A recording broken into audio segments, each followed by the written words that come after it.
mwaramukanye amahoro y'Imana abe muri mwe. Mugenzi ugana mu ijuru, igitondo cyiza. Mugenzi ushaka kugana mu ijuru, igitondo cyiza. Amahoro y'Imana abe muri mwe. Kristo acyari ku ngoma, acyari ku ntebe y'imbabazi. Rero igitondo hari ijambo rigiye kudusangiza, reka dusenge twumve icyo tubwiye muri iri jambo.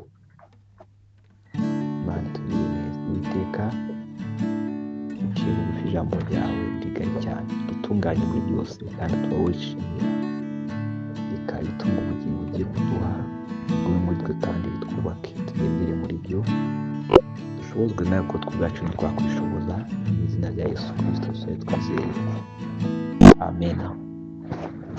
Ijambo y'Imana yo gusoma rwandiko Pawulo yandikiye Tito, ibice 2 7 kugera ku 8, 20 icya kabiri 7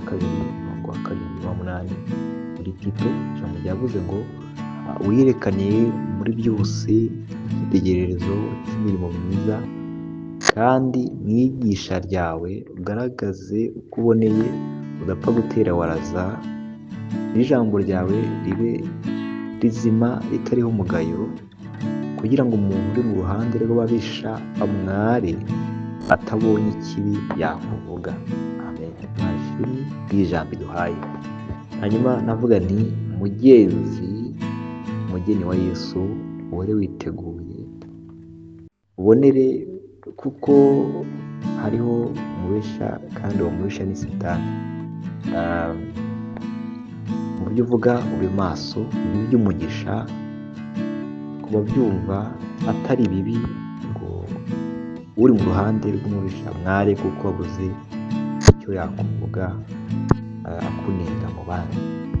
Hanyuma rero Uwiteka ari mu ruhande rwawe, bigushoboze mu izina rya Yesu Kristo, amen. Buri munsi muhire, Uwiteka Imana agendane nawe, abe kumwe nawe, ibyo ukora byose akubere umuyobozi, mu izina rya Yesu Kristo, amen.